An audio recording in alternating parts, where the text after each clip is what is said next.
আসসালামু আলাইকুম। বাংলা মাধ্যমের সবচেয়ে দ্রুত ও কার্যকর পদ্ধতিতে কোরিয়ান ভাষা শিক্ষা পর্বে সবাইকে জানাই স্বাগত।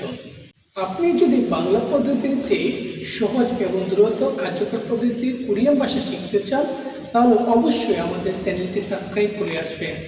আর যদি অলরেডি সাবস্ক্রাইব করে থাকেন, তাহলে আপনাকে থ্যাংক ইউ সো মাচ। আপনি যদি ভালো বাংলা বলতে পারেন, তাহলে ভালো কোরিয়ান ভাষা বলতে পারবেন। এটা কেমন কথা? হ্যাঁ, বাংলা ভাষার সাথে কোরিয়ান ভাষার অনেকটা মিল রয়েছে।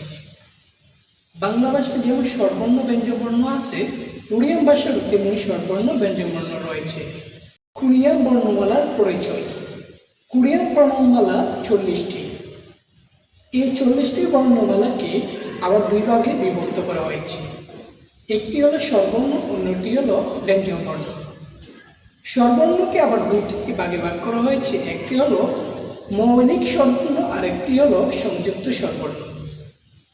অন্যদিকে ব্যঞ্জনবর্ণকে আবার দুই ভাগে ভাগ করা হয়েছে, একটি হলো মৌলিক ব্যঞ্জনবর্ণ আর একটি হলো সংযুক্ত ব্যঞ্জনবর্ণ। কোরিয়ান ভাষায় স্বরবর্ণ হলো 21টি, যার মধ্যে মৌলিক স্বরবর্ণ হলো 10টি এবং সংযুক্ত স্বরবর্ণ হলো 11টি। এখন আমার বাম পাশে যে বর্ণটি দেখতে পাচ্ছেন, সেই বর্ণটির নাম হলো আ। তারপরে যে বর্ণটি দেখতে পাচ্ছেন, সে বর্ণটির নাম অ। তারপরে যে বর্ণটি দেখতে পাচ্ছেন, তার নাম ও। এবং শেষে যে বর্ণটি দেখতে পাচ্ছেন, তার নাম ও। আমরা এখন ডান পাশে আরেকটা আ লিখলাম, আয়ের সাথে একটা স্টেপ যোগ করে দিলাম, তখন বর্ণটি হলো ইয়া। এখন আমি অ এর ডান পাশে একটি অ লিখে অ এর সাথে একটা স্টেপ যোগ করে দিলাম, তখন বর্ণটির নাম হলো ও এর বাম ই অ। পাশে আরেকটি ও লিখলাম, ও লিখে আমরা একটা স্টেপ যোগ করে দিলাম, তখন সেই বর্ণটির নাম হলো ইও। ও এর বাম পাশে আমরা আরেকটি ও লিখলাম, ও লিখে একটা স্টেপ যোগ করে দিলাম, তখন সেই বর্ণটি হলো ইউ।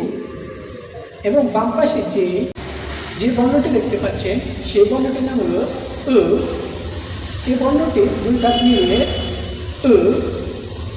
এবং ডান পাশে যে বর্ণটি দেখতে পাচ্ছেন, তার নাম ই এ ই। তাহলে আমরা একবার প্রথম থেকে বলে আসি। আ, ইয়া, অ, ইয়, ও, ইও, উ, ইউ, উ, ই।